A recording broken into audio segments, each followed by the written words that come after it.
It's the 2nd of December 2024. This is a brand new edition of Newsfirst's Primetime News, coming to you live and direct from our Newsfirst studios here in Colombo. Bringing you the news this evening for the Newsfirst team, I am Jaima Ratnayaka. And I'm Naveksha Gunasekara. Here are your headlines for tonight.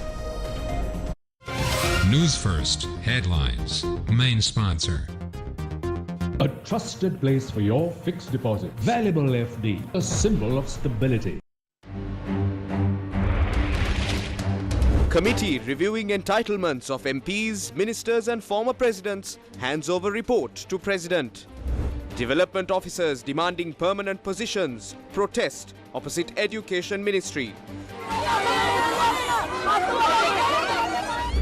3 police officers suffer lacerations during heated protest. Incessant rain destroys over 300,000 acres of agricultural lands. Sirasa Shakti Sahana Yatra gearing up to bring relief to distressed populations. Murdu Fernando takes oaths as new Chief Justice. Reconducting the scholarship exam unnecessary. Attorney General conveys Cabinet's opinion to the Supreme Court. Newsfirst Headlines. Main sponsor. A trusted place for your fixed deposit. Valuable FD, a symbol of stability. In your top story for tonight, a report on the privileges given to members of Parliament, ministers and former presidents has been submitted to President Anurakumara Dissanayake. The report was handed over by the chairman of the committee, former Supreme Court Justice K.T. Chittasiri. The committee, under the leadership of Supreme Court Justice K.T. Chittasiri, was appointed to review the privileges provided to members of Parliament, ministers and former presidents. Prime Minister Dr. Harini Amarasuriya and Secretary to the President Dr. Nandika Sanath Kumar Nayaka were present at the occasion when the report was handed over. A discussion between President Anurakumara Dissanayake and small and medium-scale rice mill owners took place today at the President's office. According to the President's media division, the President emphasized the importance of ensuring a continuous and affordable supply of rice to consumers in the coming months. The discussion between President Anurakumara Dissanayake and small and medium-scale rice mill owners was attended by Minister of Trade, Commerce, Food Security and Cooperative Development Vasantha Samarasinghe as well as Lak Sathosa Chairman Dr. Samitha Pereira. During the discussion, the President emphasized the importance of ensuring a continuous and affordable supply of rice to consumers in the coming months. He engaged with the mill owners to identify immediate measures needed to achieve this goal.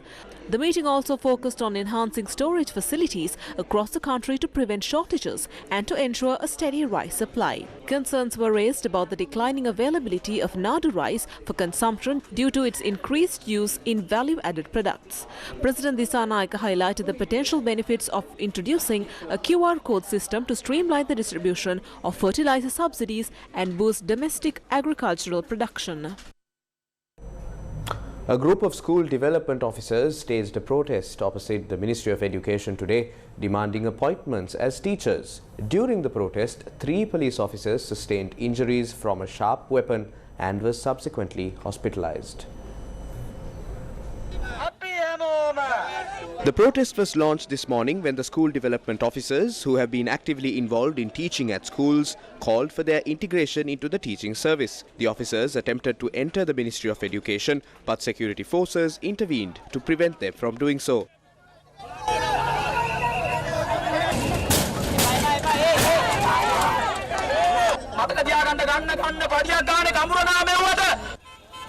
The protesters later attempted to block the Battaramulla Pannipitiya main road.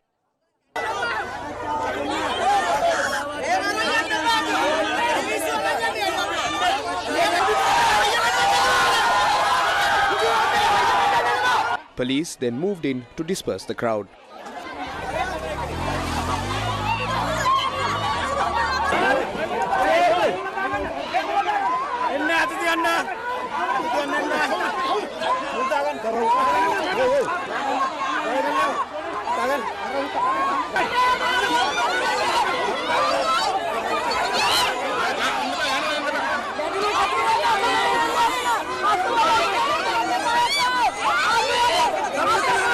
3 police officers sustained injuries from a sharp weapon. According to police spokesperson DIG Attorney Nihal Taldua, the injured officers included a sub-inspector and 2 police constables, all of whom have been hospitalized. The identities of those responsible for the attack remain unknown.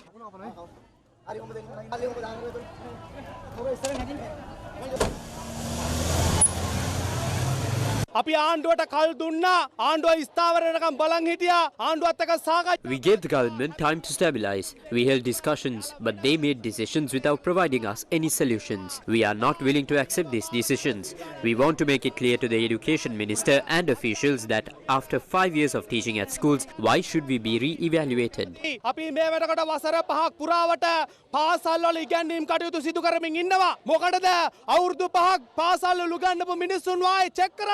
Meanwhile, 4 protesters were arrested by the police and have been produced in court this evening. They have been remanded until the 10th of December.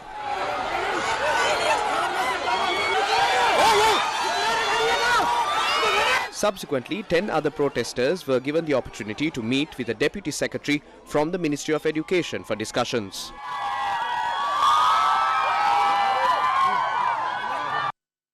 Following the discussion, the group reported that they had met with Deputy Minister of Education and Higher Education, Dr. Madura Seneviratne. While acknowledging the issue, Dr. Seneviratne had said it would be referred to the Cabinet. However, they noted that no concrete solution had been reached at that point. The group also voiced their concerns regarding the injuries sustained by police officers during the protests. According to the police, several officers have suffered injuries. But we must stress that we are neither IRC operatives or thugs, but the teachers who educate children. We are unaware of any foul acts conducted by another party. We will, however, confidently state that none of our members would engage in such an act.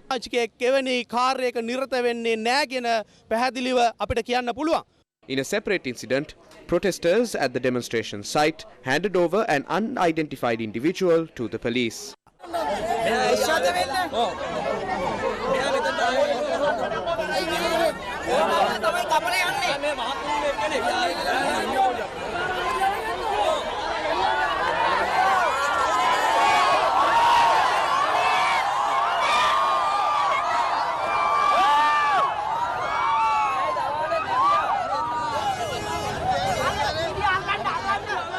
There was further protest following an incident in which a police officer had allegedly berated a teacher who was participating in the protest.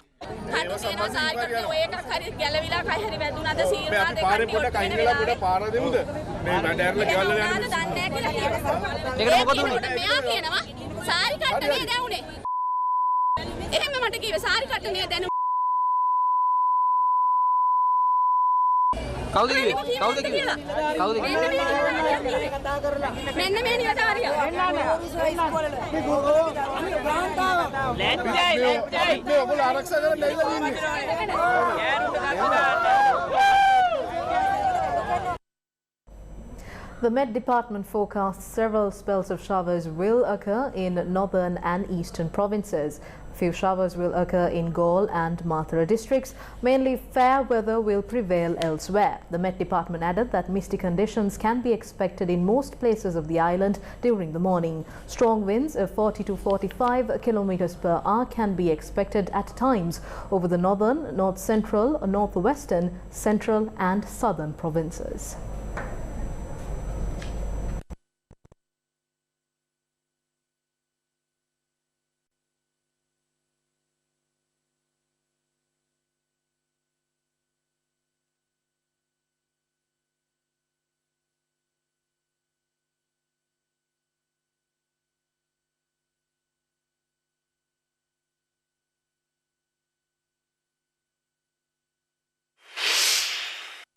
Several areas around the Somavatiya sacred site, including the access routes leading to the site, are still inundated.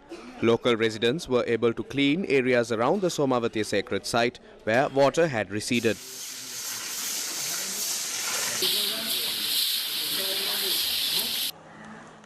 The Badulla railway station resumed train services after 5 days.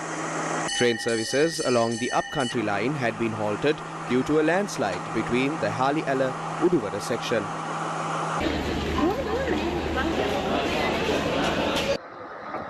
The Kiran-Toppigala road in Batiklo remains inundated. Flooding continues to affect various parts of Trincomalee, including Verugal, Mavadichennai, Seneur and Poonagar.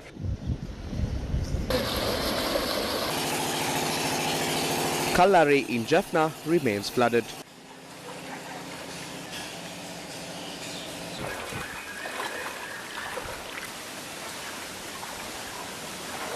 Newsfirst correspondents reported that around 350 people from 110 families are temporarily seeking shelter at the Mallakam Visalakshi Vidyalaya. 153 people from 32 families at the Summerhill estate in Nuwara have been moved to the Summerhill Tamil Vidyalaya due to the risk of landslides.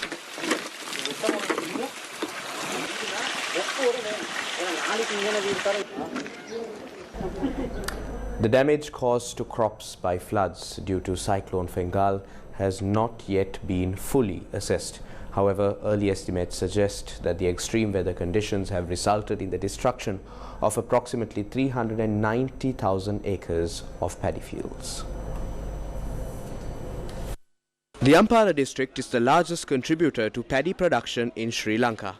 In recent days, heavy rainfall has caused significant damage to approximately 74,000 acres of paddy fields in the district. Currently, it is estimated that around 5,200 acres of these fields have been completely destroyed. In Digavapi and surrounding areas in the Ampara district, more than 700 acres of paddy fields have been affected by floods. As a result, the cultivated fields have been submerged and paddy has been destroyed. The crops have been completely destroyed, the paddy are inundated and the paddy fields are flooded. To harvest just 20 bushels of rice from these fields would cost more than harvesting 50 bushels under normal conditions. Even selling the rice and eggs will not be enough to cover the costs. Recovering these fields will require at least 100,000 rupees. We also faced major losses last year as well. However, the compensation we received was minimal, only about 10,000 rupees. This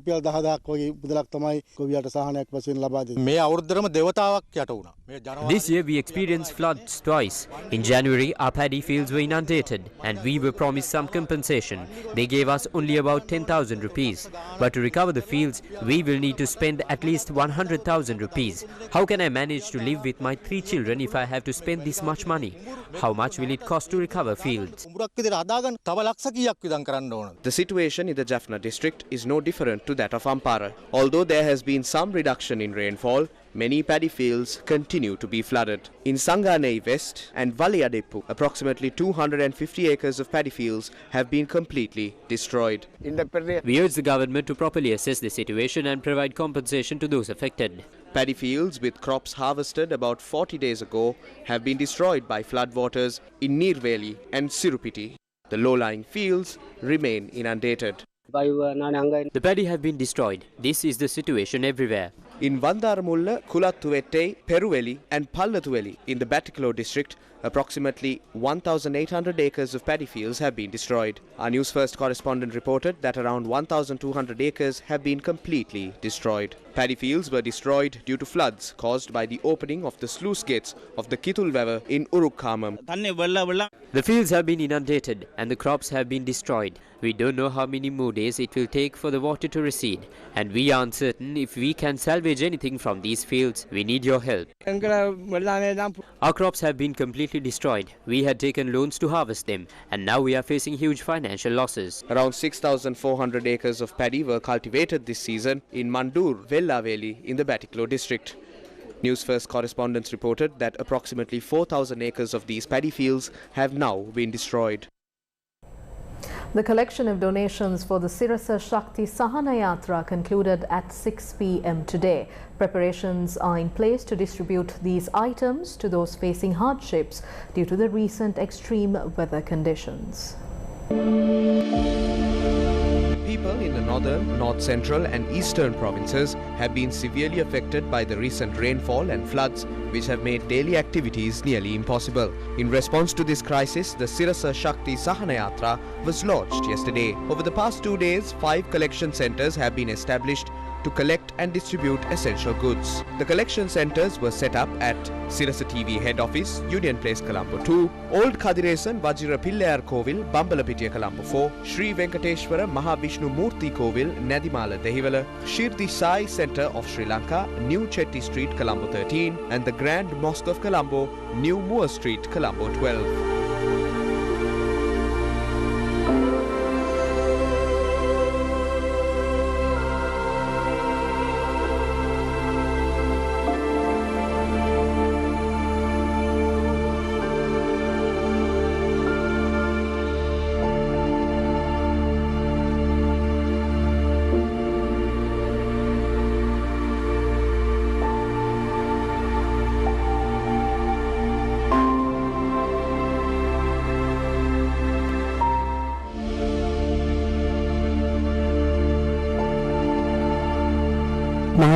මට පුළුවන් ප්‍රමාණයෙන් උදව්වක් මේකට ඇවිල්ලා කරලා තියෙනවා. ඒ ගැන සතුටුයි. අනාථ වෙලා ඉන්න මිනිසුන්ට මේ වගේ ප්‍රතිකාරයක් කරන එක ලොකුම මේ එකක්. බොහොම ස්තුතියි බොහොම පිංසිත දෙනවා සිරසායතන හැමදාම මේ වගේ අපදාවලදී මූලිකත්වය අරන් කටයුතු කිරීම. මේ වතුර මේ වෙලා දුක් විඳින මිනිසුන්ට අපි මොනාරි කරන්න ඕනේ. හරි පව් ඒගොල්ලන් වතුරෙන් ගාක මේ දුක් වෙනවා. ඒක කරන්න එක අපිට දෙයියෝ අපිට දෙයි. සිරස මේ වගේ අවස්ථාවලට හැමතිස්සෙම මිනිස්සුන්ට උදව් කරනවා.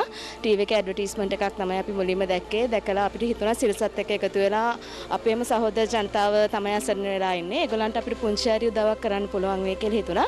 ඉතින් ඒකට හොඳම තැන සිරස. ඉතින් සිරසත් එක්ක එකතු වෙලා අපි අපේ පුළුවන් විදියට අපි උදව් කරා. දැන් අසරණ වෙලා ඉන්න ජනතාවට පොඩි සුළුවෙන් හරි උදව්වක් කරන්න තියෙනවා නම් ලොකු දෙයක්නේ. එහෙම කියලා හිතුණා. වෙන රටවල් වල මෙහෙම දේවල් සිද්ධ වෙන්නේ නැහැ නේ. සාමාන්‍ය මිනිස්සු මේ වගේ දේවල් වලට උදව් කරන්නේ නැහැ. වෙන රටවල් වල රජයන් තමයි උදව් කරන්නේ. නමුත් ලංකාවේ ඕන වෙලාවක මහ ජනතාව තමයි ආණ්ඩුවටත් කලින් රජයටත් කලින් අහල පහල මිනිස්සුන්ට ආපදාවක් වුණාම පිහිට වෙන්නේ. මම හිතුණා ඒක අපිට සංස්කෘතියෙම උරුම කරලා දීපු දෙයක් කියලා.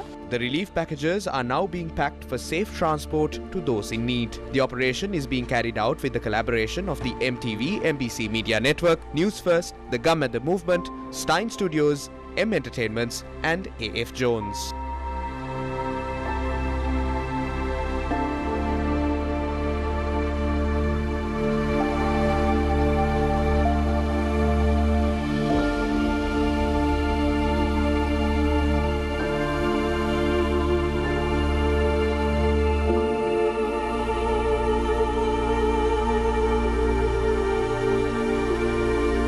This is what Sri Lankans can do. It is you who stepped up to help the people who are in dire need in the rain-affected areas during the past few days. So as you can see in the background, there are people of the Sirasa team working to pack the donations that you sent to the collection centers that is located in Colombo. So during the past few hours, we were giving you updates from the collection centers in Colombo. So we spread the message yesterday and you took that opportunity to send us the donations in numbers to help the people in dire need. And tomorrow we'll be heading out to 4 different locations in the northern and also the eastern parts of Sri Lanka. So stay tuned as we will be bringing you more updates. This is you who stepped up to help Sri Lanka. So stay tuned as we will be bringing you more updates about what's going to happen tomorrow. News First with the people. Supreme Court Justice Murdu Nirupa Bidushini Fernando was officially sworn in as the Chief Justice of Sri Lanka before President Anurakumara Dissanayake. She took oath today at the President's office. Murdu Fernando assumed office as the 48th Chief Justice of Sri Lanka, succeeding Chief Justice Jayantha Jayasuriya, who recently retired. Her appointment received approval from the Constitutional Council. She began her career at the Attorney General's Department in 1985, rising through its ranks to become Deputy Solicitor General in 1997 and Additional Solicitor General in 2014. With over 3 decades of service as a State Counsel, she was appointed to the Supreme Court in March 2018. In more local news, following a joint operation between Sri Lanka and India, the Sri Lanka Navy today brought a significant haul of narcotics and 2 fishing vessels to the Colombo port. 11 fishermen aboard the 2 vessels have been arrested. The Sri Lankan Navy, after sharing information with the Indian Navy about the 2 fishing vessels involved in drug trafficking in the Arabian Sea, coordinated with the Indian Navy to track these vessels using a surveillance aircraft. Following the information shared through Sri Lanka's coordination, the Indian Navy carried out the surveillance and successfully seized the 2 fishing vessels on the 25th of November. Subsequently, the vessels and the drug haul were transferred to the SLNS Gajapahu, which arrived at the Colombo port earlier today. The Sri Lankan Navy had previously said the fishing vessels were carrying over 350 kilograms of ice. ප්‍රථම වතාවට අපි ඉන්දියානු නාවික හමුදාවේ සහයෝගය ලබා ගත්ත මොකද This is the first time we have received such cooperation from the Indian Navy, as our vessel was far out in the middle of the Indian Ocean, a distance we were unable to cover on our own. The Indian Navy immediately responded, using their advanced technology to track these vessels deep in the ocean. They successfully intercepted them along with the drugs. This operation highlights the immense threat posed by these drugs, not only to Sri Lanka, but also to India and other countries in the Indian Ocean. I would like to thank the Commander of the Indian Navy and India's National Security Advisor for their invaluable support on behalf of Sri Lanka and the President. The success of this operation was made possible by the timely information we received. මතිගරු ජනාධිපතිතුමා වෙනුවෙන් අපේ දයේ ස්තුතිය පුද කරන්න. මේ මෙහෙයුම් වල සාර්ථකත්වය රැඳුනේ ඇත්තටම අපිට ලැබෙන තොරතුරු නිසා. The stock of drugs and suspects will be handed over to the Police Narcotics Bureau for further investigations. The Attorney General informed the Supreme Court today that the Cabinet of Ministers has advised against reconducting the Grade 5 scholarship examination initially held on the 15th of September. This was disclosed during the hearing of several fundamental rights petitions requesting the issuance of an interim injunction to halt the release of examination results and to invalidate the first question paper of the scholarship examination, thereby calling for a re-examination. The petitions were taken up today before a 3-judge bench of the Supreme Court comprising Justices Preeti Padman Surasena, Achula Vengapulli and Mahinda Samewardana. Previously, on the 18th of November, the Supreme Court directed Solicitor General Viraj Dayaratna, representing the respondents, to consult the Commissioner General of Examinations and other relevant officials regarding the feasibility of reconducting the first question paper of the Grade 5 scholarship examination and to report back to the court. In line with this directive, the petition was taken up today to provide an update on the feasibility of reconducting the first question paper. During the proceedings, Solicitor General Viraj Dayaratna, representing the respondents, informed the court that the Cabinet of Ministers, which convened on the 26th of November, had proposed several recommendations related to the issue. He said that the Cabinet recommended awarding free marks for the 3 contested questions from the first question paper to all students who sat for the examination. Additionally, the Cabinet had advised against reconducting the examination, citing the potential stress it could cause to the students. The Solicitor General further highlighted that reconducting the examination could disrupt the Department of Examinations schedule for other examinations. He also noted that the delays in the re-examination process might impact the timeline for admitting students to Grade 6.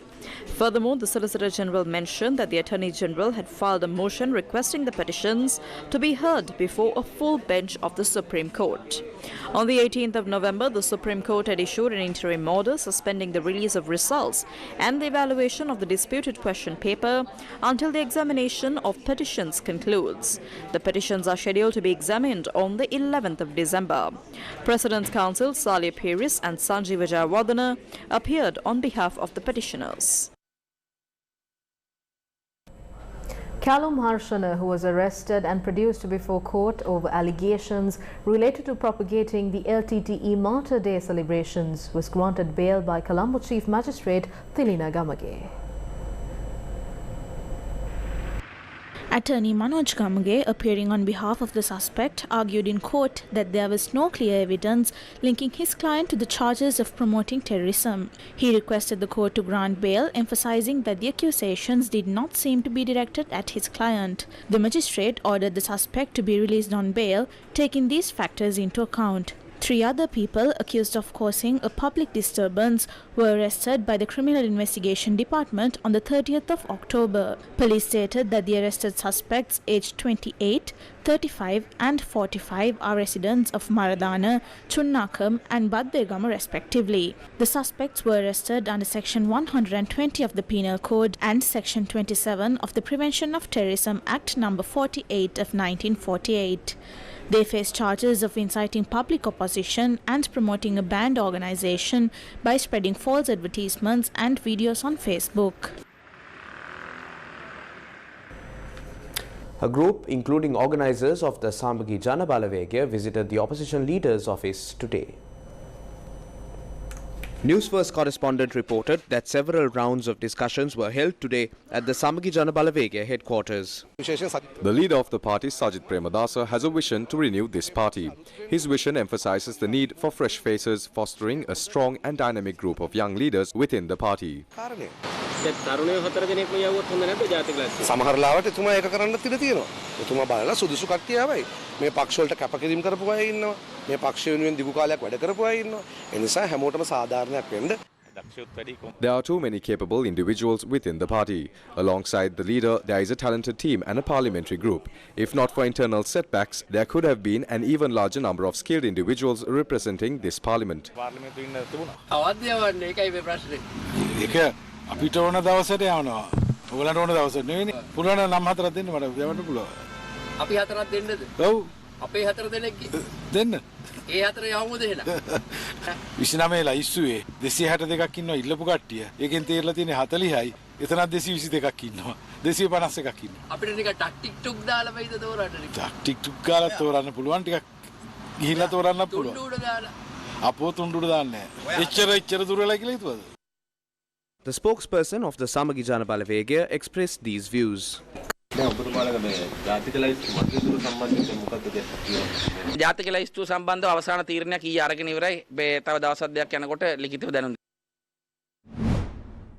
The Dividend Ranaviru Balavegaya has requested the Samagi Jana Balavegaya to offer a nationalist parliamentary seat to retired General Mahesh Senanayake, the former commander of the Sri Lanka Army. We hope that retired General Mahesh Senanayake will be appointed to the national list, and we have made this request to our leader. Our leader is well aware of the value of his efforts. His appointment would not only strengthen the leader and the party, but also benefit the entire community of war heroes and the people at large. It is essential for us to have representation in Parliament to address crucial issues. We firmly believe that the leadership will make the right decision and appoint former Commander General Mahesh Senanayake as our representative.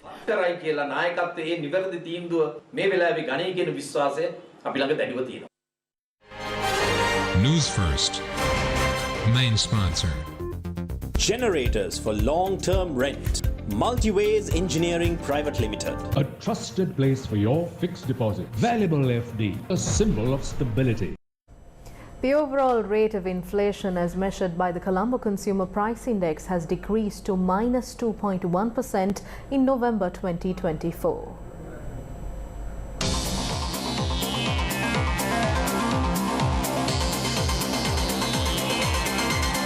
The Newsfirst Finance Report. Sri Lanka's headline inflation, as measured by the year-on-year change in the Colombo Consumer Price Index, remained in negative territory for the third consecutive month, recording a deflation of 2.1% in November 2024. The decline in inflation was largely driven by a slowdown in both food and non-food price categories. Non-food inflation further decelerated to negative 3.3% in November 2024, down from negative 1.6% in October. Meanwhile, food inflation also moderated, recording 0.6% in November compared to 1% in October. On a month-on-month basis, the CCPI dropped by 0.25% in November 2024. According to the latest projections of the central bank, it is expected that headline inflation will remain negative in the next few months, deeper than previously projected, mainly due to larger downward adjustments in energy prices and reduction in volatile food prices. However, inflation is expected to turn positive thereafter and gradually align with the targeted level of 5%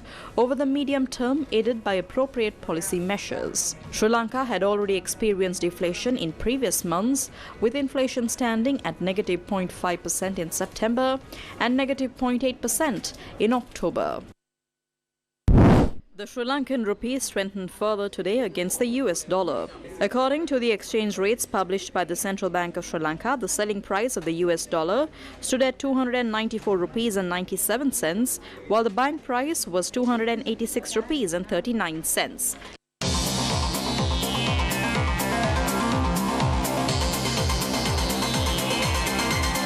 The Newsfirst Finance Report.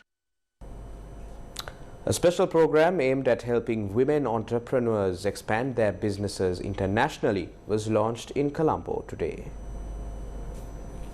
The initiative, called She Trades Commonwealth, is being run through the UK-Sri Lanka Trade Mission and is backed by the UK government. The program will assist 50 Sri Lankan women entrepreneurs by connecting them with businesses in the UK, creating new export opportunities. This initiative focuses on sectors such as apparel, agricultural products and value-added goods, which are key areas of Sri Lanka's exports. Top priority, if not the top priority for the new government here, is to boost trade, to boost exports, to boost economic growth. And that's why I'm very pleased today to be able to open this forum, which is about deepening those connections between the UK and Sri Lanka. Our people are still struggling to achieve their basic needs: transportation, healthcare, education, and what prevents it is the lack of entrepreneurship, lack of being able to become entrepreneurs and grow our businesses, and the economic growth has been hindered due to various reasons, but mainly due to lack of vision and political culture. So the entire Sri Lanka has decided to make a change. That is why people like us are now on stage trying to drive this change for the entire nation. And we feel very privileged and accountable for the change that people have made, and it's up to us to make it happen. And it's about the hope. People are with a lot of hope as we speak in Sri Lanka. And initiatives like this will enhance that hope, and especially for the entrepreneurs. The public-private partnerships never worked for the last 30 years. There are institutions which are established to support the private entrepreneurship and business, but none of them work together. None of them talk together. None of them are connected by law to work in coordination. So this is the first time in Sri Lanka that the ministers will work together in one team as a corporate unit to drive a particular goal for the country. As the President says, that it's the growth of the economy that's going to bring prosperity to all. This event was organized by the Sri Lanka Export Development Board in collaboration with the International Trade Centre. This collaboration aims to foster long-term partnerships between Sri Lanka and the UK while ensuring that Sri Lankan women entrepreneurs are given the tools to succeed in the global marketplace. The Mount Lavinia Hotel marked the start of its holiday celebrations yesterday with a dazzling Christmas tree lighting ceremony. 5, 4, 3, 2, 1. The Mount Lavinia Hotel kicked off the festive season with its annual Christmas tree lighting ceremony. The event drew families, friends and others embracing the magic of Christmas. As the tree illuminated in a dazzling display of colours, the ceremony marked the beginning of a month-long holiday celebration, promising unforgettable memories and a festive joy for all.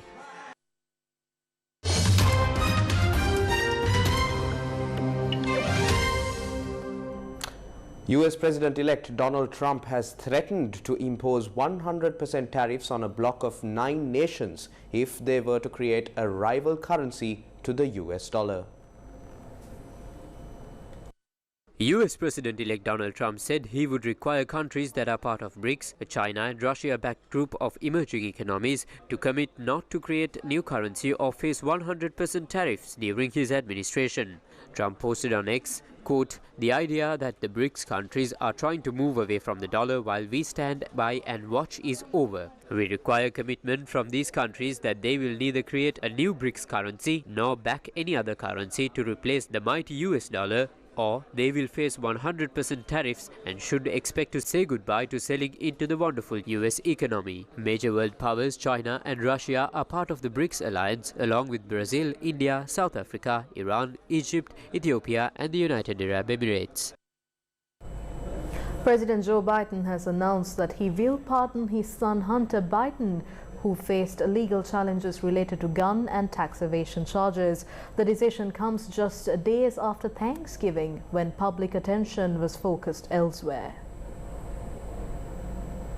US President Joe Biden had repeatedly denied that he was going to pardon his son Hunter for his gun and tax evasion convictions or commute what was shaping up to be a substantive prison sentence. Biden said on Sunday that his son had been, quote, "singled out and selectively and unfairly prosecuted due to his family name." He wrote in a press statement announcing his decision, quote, "There has been an effort to break Hunter, who has been 5.5 years sober, even in the face of unrelenting attacks and selective prosecution. In trying to break Hunter, they've tried to break me, and there is no reason I believe it will stop here. Enough is enough," end quote. Biden's announcement comes weeks before Hunter Biden was set to face sentencing for a string of felonies related to making false statements about paying his drug use during a gun background check and failing to pay at least $1.4 million in taxes. Hunter Biden has faced a maximum of 25 years in prison in the tax case and 17 years in the firearms case, though he would have almost certainly received much less severe punishment under federal sentencing guidelines. Georgian police arrested a prominent opposition leader early on Monday after using water cannons and tear gas to scatter anti-government protesters who rallied outside parliament for the fourth straight night. Protesters clashed with police in Georgia's capital for a fourth straight night on Sunday, with signs that opposition was spreading across the country to the government's decision to suspend talks on joining the European Union.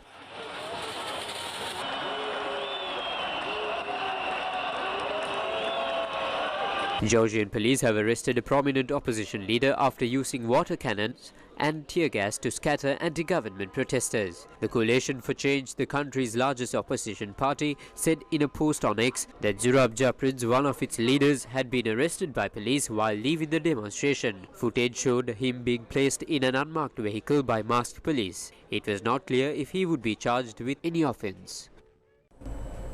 The Kite Festival organised by Visakha Vidyalaya Colombo took place today at Golface Green. We leave you tonight with highlights of the festival. Good night.